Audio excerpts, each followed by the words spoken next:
Salut à tous, dans le précédent épisode, on vous a emmené voir le platane en cépé du parc du château de Morsan-sur-Orge dans le département de l'Essonne.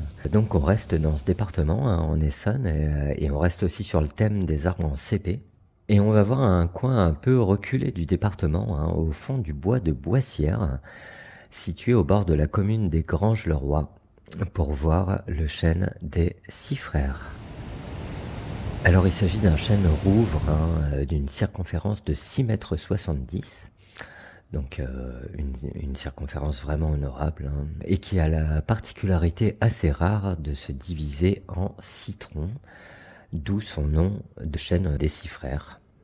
Donc il s'agit donc, comme je le disais, d'un chêne en cépé, un tronc qui se divise en plusieurs troncs. Il est assez fréquent de voir des chênes se diviser en 2, en 3, voire en 4 troncs.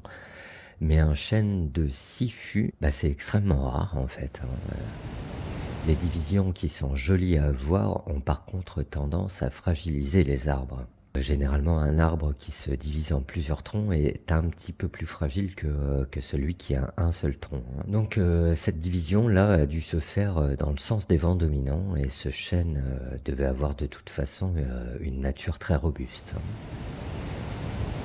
Avec ses 33 mètres de hauteur, il domine largement son entourage. On le voit dépasser les autres membres de la forêt. Selon la légende, hein, c'est le roi François Ier qui aurait laissé tomber un gland de sa poche en se promenant à cet endroit en 1500. Et ce gland se serait planté dans la terre et aurait donné naissance à cet arbre. Alors évidemment, on ne sait pas si c'est vrai, bien sûr, hein.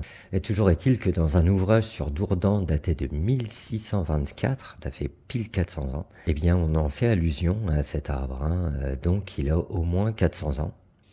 Et il y a 400 ans, donc cet arbre était suffisamment remarquable pour que l'on mentionne sa présence dans la forêt.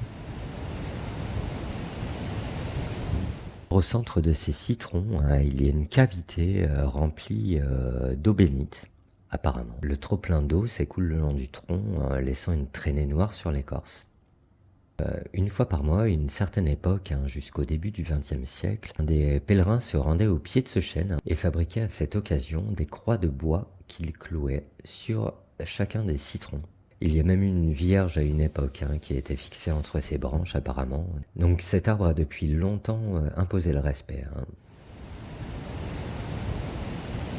Alors aujourd'hui, il s'agit aussi d'un respect, hein. On respecte les arbres, mais sous une forme moins religieuse, on va dire. Les temps ont changé, mais le fond, il reste le même. Cet arbre a été nominé en 2019 au concours du plus bel arbre de France. Et ce concours, pour moi, il veut dire beaucoup, je trouve, quand on regarde qu'on a sur la nature, hein, à notre époque contemporaine, hein. Alors l'arbre n'a pas gagné le concours, hein. Il y avait d'autres lauréats qui rivalisaient quand même vachement avec ce chêne des Six Frères, mais bon, il vaut quand même une petite visite, hein. Vraiment, allez-y, vous ne serez pas déçus, hein. Si vous aimez les arbres, les Granges-le-Roi, n'hésitez pas.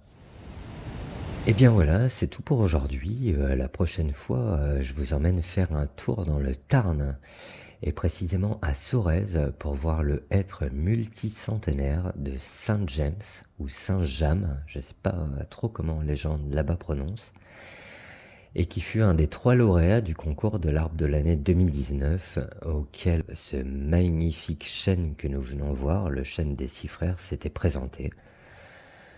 Salut à tous!